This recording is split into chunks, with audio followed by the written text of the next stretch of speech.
Hi, I'm Alison Douglas and welcome to Get Lippy. I'm a makeup artist from Scotland and this is a new podcast and YouTube show that aims at empowering and inspiring women around Scotland to get into business, offering the information, materials and resources that they need to build their own empire. And today we'll be interviewing Tiffani Ferrier, who is a young interior designer from Scotland, and we'll be interviewing her about her journey in business and entrepreneurship and how she got to where she was today.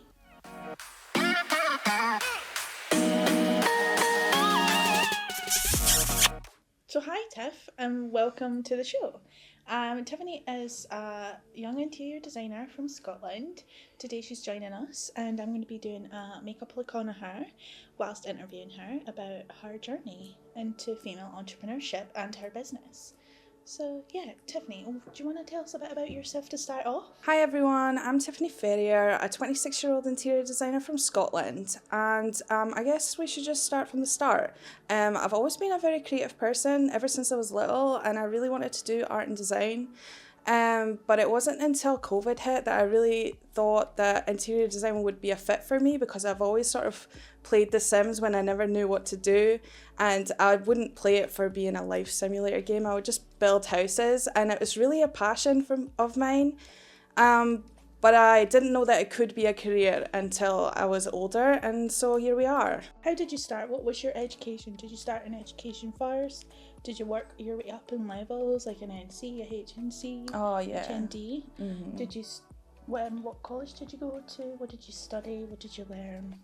What was like the pros and cons of learning that way? I started in HNC at Fife College studying interior design, but like I said, it was during COVID, so everything was no contact. We were studying online and it was really, really difficult, because interior design is quite a practical subject, where we want to do model making and 3D modelling and all that stuff. So it was really difficult, but I managed to make it all the way through HNC and HND. I even got an A on both of my graded units during those times. So, and it was really an empowering experience for me, as a creative and an entrepreneur. Did you feel like throughout the course that you were taught anything about business or given the materials and the knowledge needed to start your own company, start your own freelance business? Well, to be honest, I don't think they really were pushing us to start our own business. Like they really wanted us to sort of go up into higher education, try and get our degrees and stuff. So it was less about starting your own business and more about going on into getting further education. But I think that was just because my lecturer was really interested in making sure she always had up-to-date course materials. Like she herself was like doing a degree while she was also teaching us. So I think for her personally, I think she wanted us to go into higher education because that's what she has done her whole life. She's got multiple degrees now. So do you feel like that higher education benefits you in an entrepreneur sense? I think definitely. I mean, I've always, maybe for selfish reasons, but I've always sort of wanted that degree, just that piece of paper to say that I've done it. I've done something really difficult and I've really put myself out there. I've learned a lot and I just kind of wanted that to my name to say, oh yeah, she did do it. You're doing a BA Honours right now with Queen Margaret University in Creative Enterprises? Mm-hmm. Yes. Yeah. How are you finding that and how do you feel like it's engaging you and inspiring you to start your own business? Well, it's definitely a huge jump up from the HND academically. I've never done these sort of report write-ins or finding references from like academics before. It is really difficult. I do think it's such a good experience for me though, as someone who is super hands-on and creative. I've never really been good at that sort of write-in style or anything, so it's really sort of up to my skill set as a person. So I'm not just a creative, I'm also an academic. So Tiff, can you tell us what's inspired you in your interior design style and business? Definitely. So I focus specifically on function of spaces. Of course, I do try to make them beautiful as well, but I feel like that is secondary to the primary function of spaces. Like, you really want a space to work for you, and I've had so many issues in the past with my own spaces not working for me like I want them to. I feel like for me, I've always sort of been into that sort of dark academia, sort of think about like Hogwarts Castle vibe, where it's very old and timeless, like a lot of dark colours and stonework and woodwork. I really love that. And I also like to focus a lot on sustainability. I think, like, especially when you're changing up such a huge element of your house, you really want to make sure you're not wasting a bunch of materials or putting a bunch of waste materials into the environment. And so I really like to use sustainable materials where I can, or try and create as little waste as possible. Do you feel like the sustainability is now playing a big part in the interior design? I don't think it's like a huge trend in interior design to focus on sustainability, but sustainability is really important to me personally, and I want to transfer that over into my line of work as much as I can, because I know that specifically when it comes to buildings and houses, there can be a lot of waste. And what would this look like? Would this be like upcycled furniture, using like older paints, or like using the most out of the paints and stuff, or like just repurposing stuff into new things? Like, what does that sustainability look like to you? Well, to me, it is, I like to try and find second-hand pieces of furniture if I'm looking for furniture for a space, or if I'm creating something new for a space. I want to create it in a way that's going to use as much of the material in its bulk process as possible. So, like, say I took a sheet of wood and I wanted to turn it into wood paneling, I'd want it to use as much as that sheet of wood as possible without having to buy a whole new sheet of wood for another small little piece, so that I'm not putting a bunch of waste in the environment. That sounds really, really cool.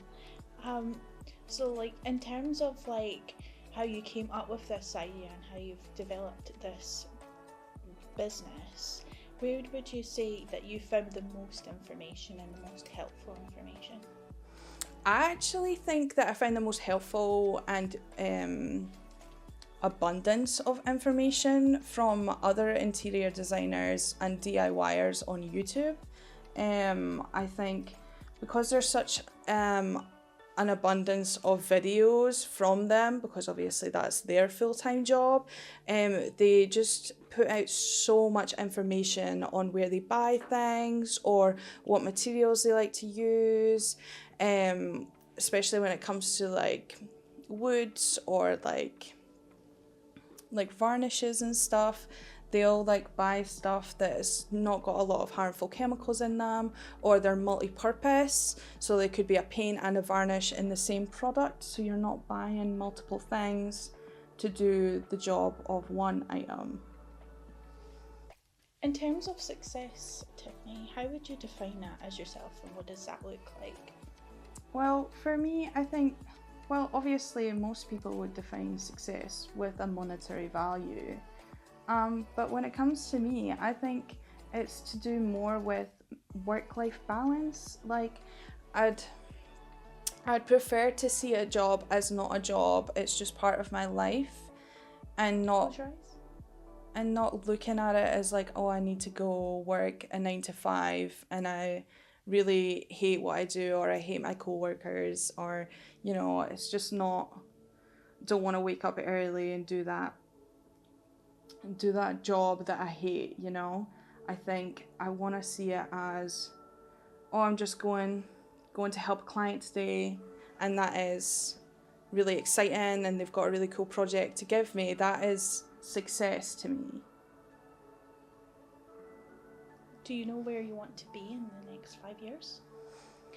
I haven't really thought much about it, because I've just been studying so much, and the idea of starting my own business is quite new to me, that personally, like in the next year or so, if I had a sort of steady stream of clients coming in, that would be exactly where I want it to be. However, like, I'm not really sure if I'd want to have like a brick and mortar business or if I would want to have all of my clients online. I haven't really thought much about it beyond just getting out there and starting. You took part in the Female Boss programme with Bridge to Business. How did you find those workshops, and were they helpful to you in any way in developing your skills and your knowledge when it comes to business and running a business? Yeah, I actually enjoyed those workshops more than I was expecting to. They had a lot of speakers talking. Each week they would have 2 new speakers. And they would talk about specific topics to do with starting your own business, like finance or marketing. And I thought I knew a decent chunk about stuff like that, but I actually learned a lot. And it was also a huge thing to network with the other participants of the workshops, because we were all dropping in our social medias, our LinkedIn's, and so we were actually networking pretty much the whole time that we were doing the workshops, which was really amazing. And I think there were so many amazing people there who may have just started their own business or are about to start their own business, and I think that's huge when it comes to starting my own business. I want to know as many people as I can. What did you think about the business model canvas? I remember when I first learned about it, like I had no clue that it existed, like at all. Like I was like, what is this? How do I fill this in? What is the point of this? Like It was really, really surprising to me that it had never been mentioned before in all my years of studying and learning and speaking to other people. So like it was something that was really, really new. What did you think about it? I had never heard of it either, and I was very intimidated when I saw the sort of categories laid out and what you needed to put in there to do a business model canvas. However, what I did really like about it is you're breaking down your business to the absolute crumbs of what it is. Yeah, the bare bones of what's going into it, yeah. And I thought that it was so good because I'd never sort of been challenged on who my target audience is or like how I'm planning to make money. And I think that was really important for me to sort of understand what I wanted to do as a business and where I wanted to go. Yeah, definitely learning about breaking down your business. Obviously it really helps to like develop you and your brand and your knowledge.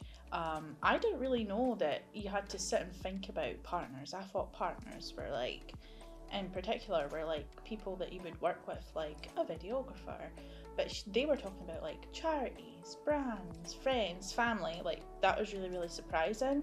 Did you know, like when you sat down to do that bit, like that you had yourself already such a big network without even knowing? No, I definitely didn't think I had a large network.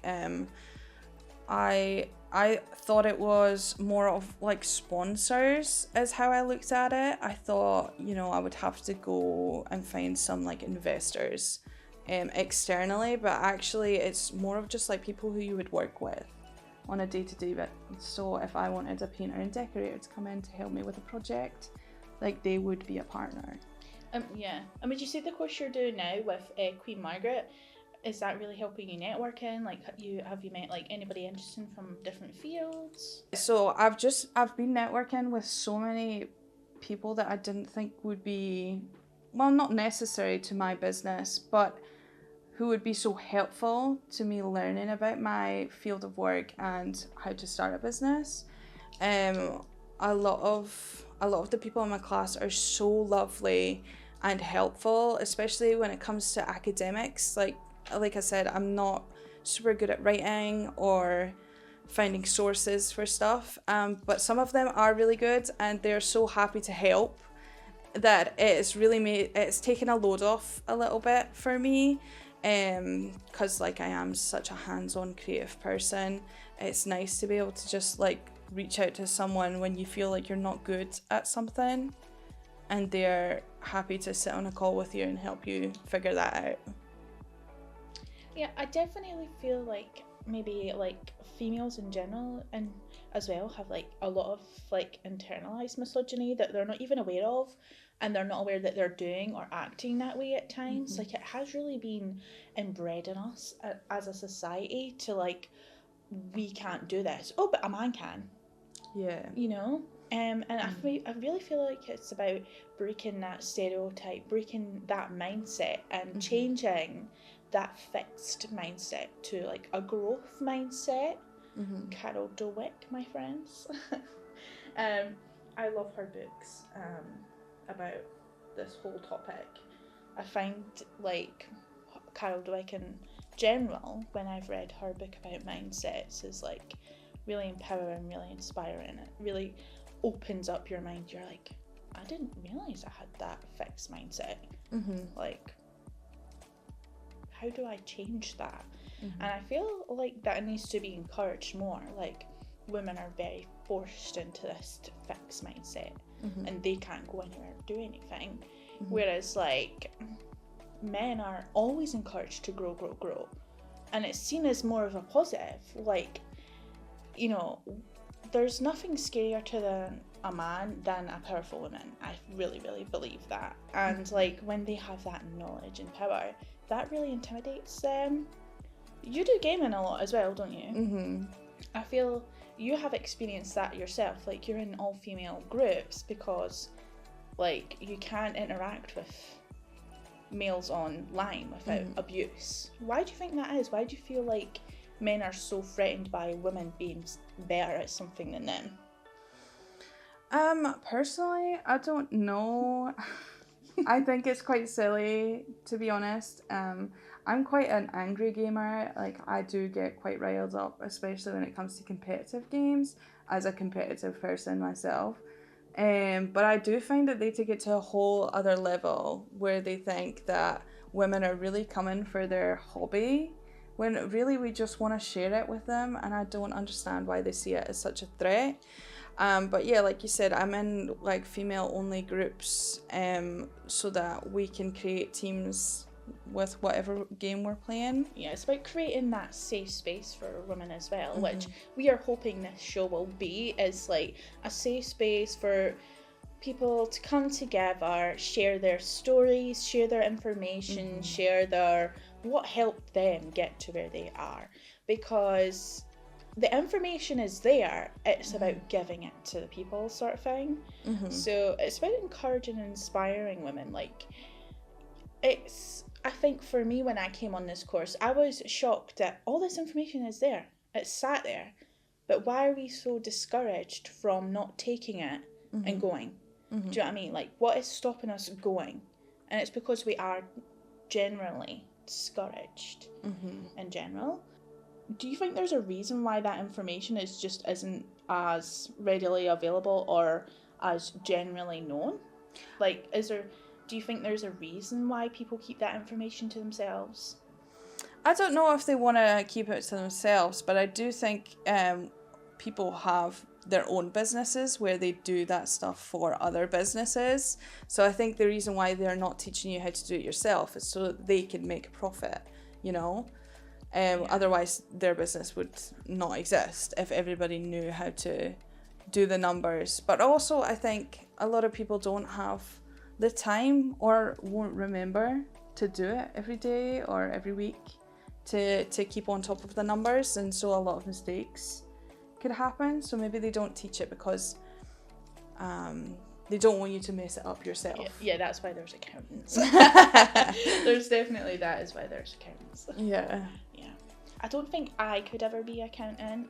I'm definitely a creative behind the scenes girly, I say in front of a camera, but yeah, I'm definitely used to being more behind the scenes. But I think a big part of me wanting to be a freelancer, or anybody wanting to be a freelancer, is that you do need to know these things and they're not taught to you. And it's really confusing to me that in general, business units aren't taught to people in their courses at all, at any level. Especially like as creatives, like we're creatives, but we're not taught how to value our work or how to get from A to B in business. We're not taught about cash flow, business, audience. How would you attract, like, marketing? I feel like that's something that's really, really missing. Do you feel like that's missing from the courses as well? Like a lot of the creative courses. I know you've done art, interior design and stuff. Do you feel like in general that's not being taught? Yeah, I think I've done so many different things with Fife College and education as a whole, and not on any of those courses, which none of them were business related, but none of them were teaching you how to do this thing, but as an entrepreneur. None of them were teaching me how to do a cash flow for this specific thing that I was learning how to do. And I do think that is what's missing for a lot of people, because I know that there is a lot of students out there who are like, oh, I want to go into this creative field because I want to do this as a job. And then they get through it and then they end the course and they still don't know how to do it as a job. And I do think that is a failing on the education system as a whole. I feel that way too. I feel like through my journey through college, like majority of makeup artists either work in industry, like runway, fashion, editorial, TV and film, or freelancers or in a salon. We're not really taught how to get that job. We're given work experiences, but we're not taught how to like run the business as a whole, the books, the ins and outs, like how would we make that revenue? I feel like that's really, really lacking for a lot of creatives. How to value your work, because different creatives value their work differently, especially because it's more considered art and a luxury service. How do you think we as creatives should value them? Like, do you see yours more as a luxury service, so it's like it should be higher priced, or do you think it should be lower priced because it's not as a need, it's a want? Do you find that with your pricing? For me, it's because I want to focus on functionality. I do want to bring interior design to people who would maybe not see it as a necessity. I think interior design is actually really important to mental health. Your space reflects you, how you're feeling mentally. And, you know, for me personally, I know when I've had the worst of my mental experiences, my house really reflected that. And it's not good, because when you're in those places, you don't want to deal with it. And it adds to you feeling terrible. And so I want to give people that sort of empowerment back with their space. Would you say taking into consideration like the affordability, especially during like the cost of living crisis, is like really important to you? Well, I don't see my service as a luxury service. And of course, when you're buying furniture and wallpapers and paints and whatever for your space, you could spend as much or as little money as you have. So I don't think it should be considered a luxury service, if that makes sense. Yeah, I totally get you.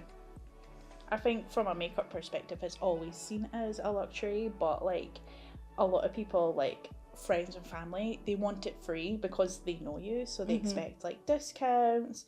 But then what happens is when you do that all the time, especially creatives in general, like they're like free experience, free exposure, it gets taken advantage of.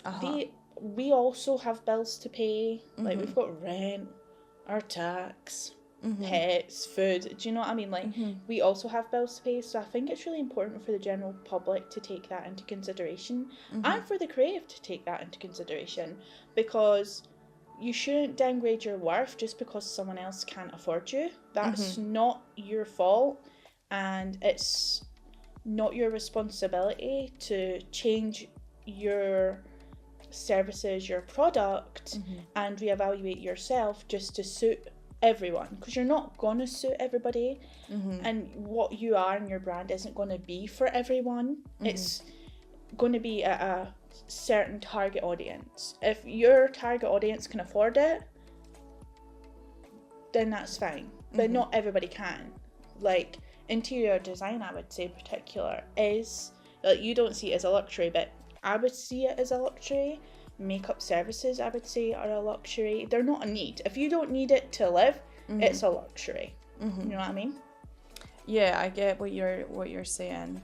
I think it's definitely trying to find that happy middle ground between pricing yourself so you get plenty of customers, but also making sure you're not overworked by pricing yourself too low. Yeah. Because of course, as creatives, we tend to not have a really good work-life balance. We put way too much time and effort into everything that we produce because a lot of us are perfectionists and we want everything to be perfect. Definitely. But if we were to price for our time like normal 9-to-5 jobs would be, nobody would be able to afford our services. Oh, they really wouldn't. I don't think a lot of people see the back end. They only ever see the final result. But there is so much that goes behind a creative practice, editing, putting together products, trials. Like, for you as an interior designer, what does the back end look like? Like when you're doing all the extra stuff, like. So I do a whole load of research. If I've got a client who lives in a particular area of like historic relevance, I will do a lot of research into that historic relevance. Where is that property situated in terms of what is around it? What kind of scenery is there? I want to know how close to the sea are you? Like, do you want to have that reflected in your space? How close to the forest are you? Do you want to have a lot of greenery reflected in your space? I do so much research into the history of the building that you're in, and none of that is ever fed back to the client. Like, translated back to them. Yeah. Like, you've sat for hours doing this research, and that does take up a lot of your time, especially as a creative. Like, you want to get it right for them, I feel like, a lot of the time, but they don't appreciate that at all times. I'm not saying everybody, but like, majority of the time, because that's not seen, people don't take that into consideration when it comes to the price. I would definitely say like that is something that's not considered enough. Like when you're doing or studying, like you then develop so many transferable skills into other jobs as well, that I think a lot of people don't even think to put on their CV. Like they're like, I studied interior design, but there's so much more that goes into that. Like there's graphic design, computing, typing, communication, timekeeping. Like there's so many skills that you develop, yet people aren't encouraged to be like, oh, I could do this also, and I could apply this here in this other job. And oh, maybe actually I can run my own business, because even though I've only just studied that one subject, no one knows your area better than you do. Like no one knows your business better than you do, and I feel like that's not encouraged, like to transfer those skills into that a lot of the time. I think when people are transferring like careers, they don't think that the skills that they have learned is relevant to their new job, but in actual fact there's so many soft skills that are transferable to almost every career. And I think it's not really taught by like recruiters and stuff like that to put on their CVs when they are looking for a new job. But also when I'm planning on starting my own business, I want to tell my customers that, hey, I do interior design, but I'm actually really good at also this thing and this thing and this thing. So that they know when they're getting a service, they're getting a well-rounded service. It's not just cut and dry, I can make your space look beautiful. It's actually, I can make your space really functional, and I can make your space really warming or welcoming or whatever it is that you require from your space, you know? Yeah, definitely. Because like, it's not just a case of you can only produce the one thing. You could do so much more as a human being. Like there's so much there that you could do, and it's like trying to take that and evolve that into something, you know. In regards to like giving advice to other female entrepreneurs, what are like key pieces of like information or advice that you would want to give to someone like just starting out on their journey? I think I'm going to frame it as if I was to speak to my younger self, because I never thought I could do anything like this. I think if I could tell myself how to do it, I would tell her to look at my dream job, like literally look it up on Glassdoor or LinkedIn or whatever, and look at the requirements of what they're looking for in terms of skills. Like, what do you need for that job? Like, look it up and then work backwards. Look at those skills, make it a list, like a to-do list, to learn how to do those things.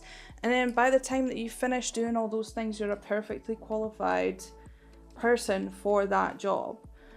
But I want you to remember that you can literally do anything. Like, there's so many resources online to learn how to do stuff if you just put in a little bit of time to learn how to do it.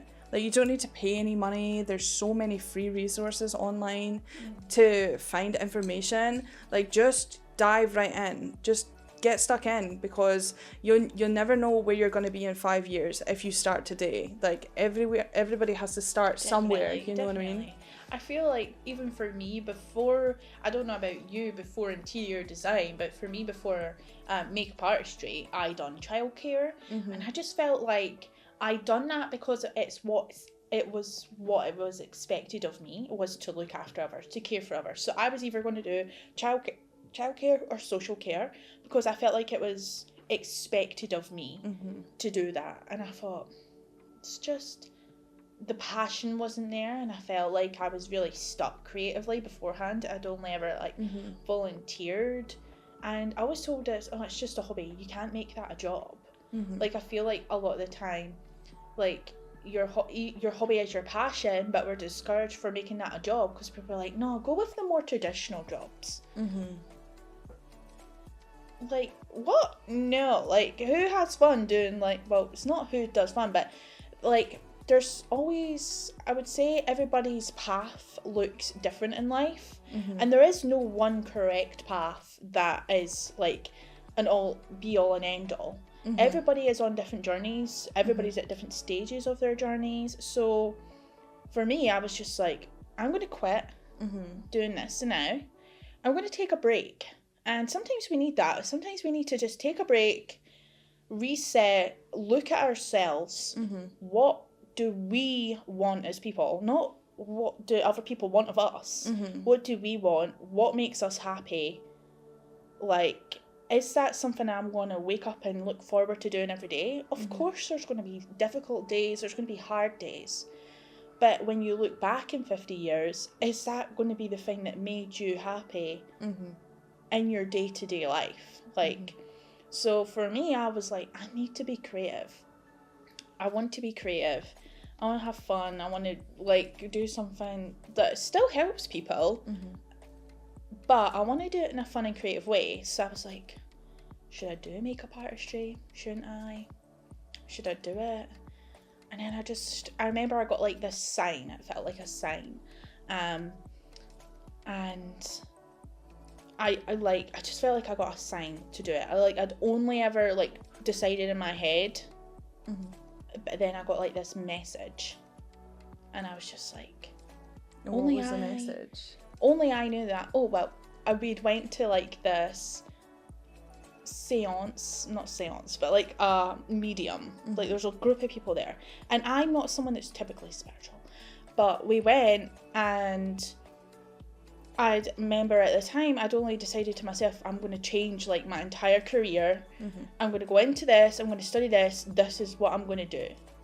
And this person, like the medium, started like describing my gran. Like, my gran has passed, and they were like, she has like red lipsticks, red nails, her shoes match her bag, like she had blonde hairs and colours. And I was like, but she can't really talk. And I thought, that sounds like my gran, because my gran couldn't really speak due to Huntington's disease, so I could never remember her being able to speak properly. And I felt like, this is a sign. And she said, you've made a decision only you know about, and she's telling you, go for it and do it. And I was like, what? Like, it felt so like tailored to me. And I didn't know this woman, so I just felt like that was such a sign. And then I remember my gran always had this red velvet chair. I'm not sure if you remember it at my house. It was a red velvet chair. It was her beauty chair, and we had it for years. And it was beautiful, like gold and red velvet. Like, it was stunning. I no longer have it though. So I remember we were out and about, and I was looking for a beauty chair, and there was just this right there. Like, we walked up to the section, right there, front row, a red velvet beauty chair, and I was like, this is a sign. Like, I feel like this is like what I want to do. So I felt encouraged to move over to the makeup industry and then start from there and go on this journey. And it has been difficult at times, I will say. Like, I think as any creative, like when you're studying what you are passionate about creatively, you're like, oh, you feel like sometimes that creativity is zapped out of you. But I feel like as creatives as well, we really encourage each other to like always push forward. You know, you could do this, you could try that. Like, we really build ourselves up, which I love about this community. Do you feel like you have a journey that inspired you to be into interior design? Like, what pushed you to go for that? Well, I am a big believer in fate, or, you know, this was meant to be, this was meant to happen. I don't think it's sort of cut and dry as, like, you know, you can't change your own future, you don't have any choice in the matter. But I do think that fate has a lot to play in my life. I was like you, before I did this, I was doing I was teaching high school kids about STEM and how STEM is everywhere. It's not in just your traditional, like how you would see it in sciences and technology and stuff. Like, those things are also needed in other areas, like even creative areas. And I did really like that, because I wanted people like my younger self to know that even if they're a creative, they could also be a woman in STEM. Which is definitely like a high regard in our society right now. And I decided to not pursue it as a full-time career because I felt as though what I was teaching wasn't received, but also the environment in which I was trying to teach, we weren't given enough time to make any sort of impact, and we didn't have a lot of resources to use while teaching these teenagers. And also, when you're a teenager, you're not really interested in like listening to a sort of seminar on being a woman in STEM, you know. So I decided that I was just gonna do this BA in creative enterprise and start my own business instead. But I do think it is a really important message that, you know, STEM is everywhere. Like, what is STEM?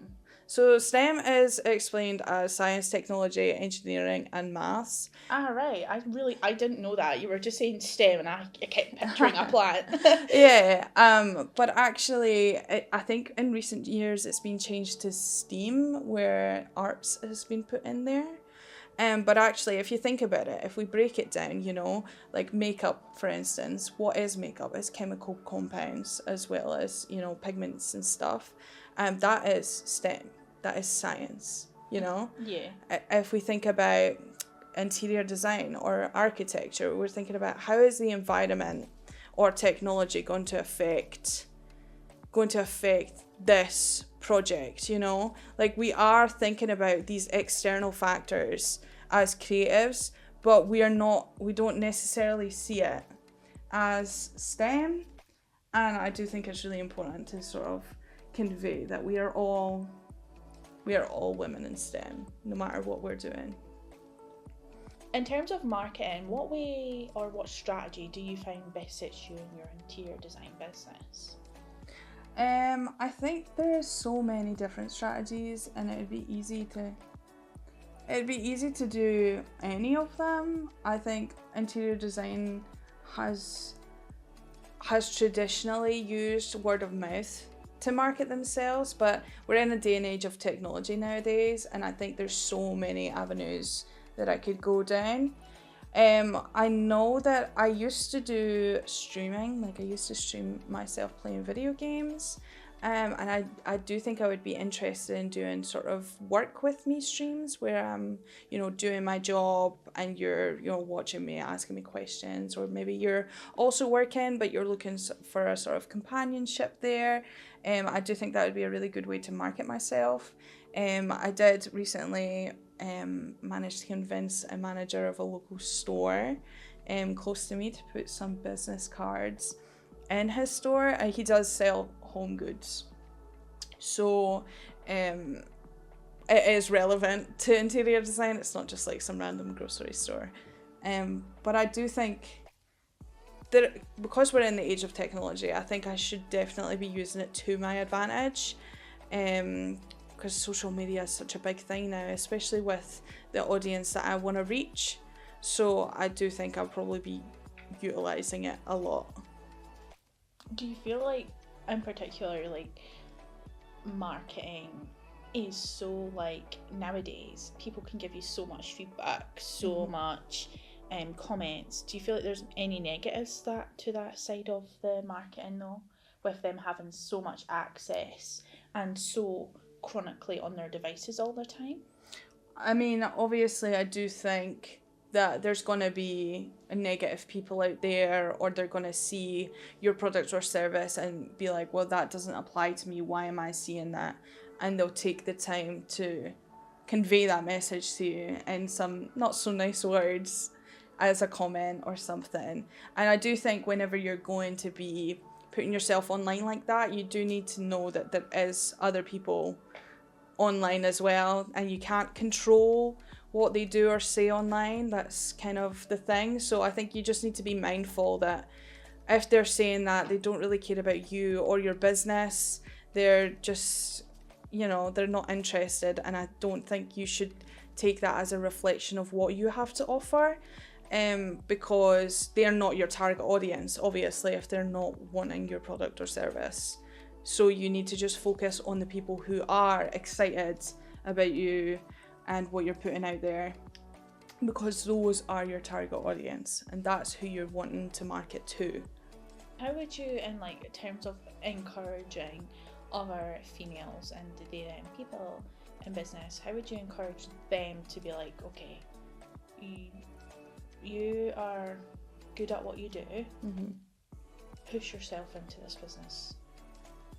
I think everywhere, no matter where you are, has resources. Like we have, Bridge to Business and Business Gateway, and we have so many funding options, like going to your local bank and stuff. Like there's so many people who have done this before you and have the experience and the knowledge to share with you. You just need to be brave enough to ask. Ask people, even members of your own family. If you know someone who started their own business, ask them questions.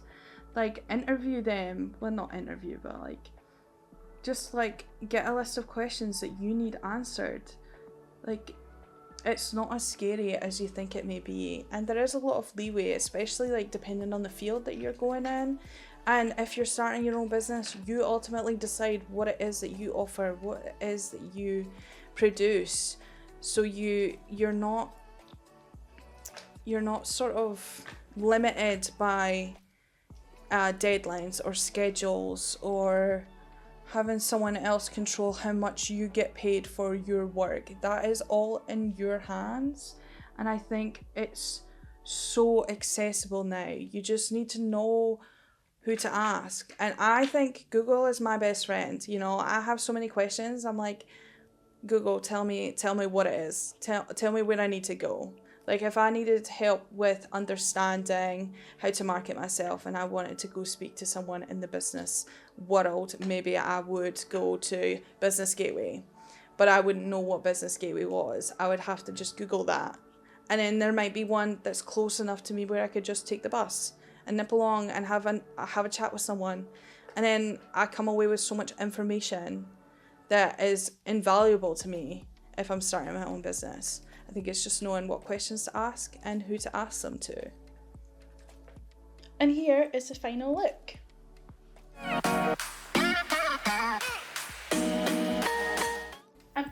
for getting lippy with us. Thanks for coming here today, Tiff. I've really enjoyed interviewing you. If you want to watch this makeup application, you can get us on YouTube at Get Lippy, or you can listen to us on Spotify. So thanks for coming on today and watching, and come back next week for a new interview and a new show and a new look. Ciao for now, guys.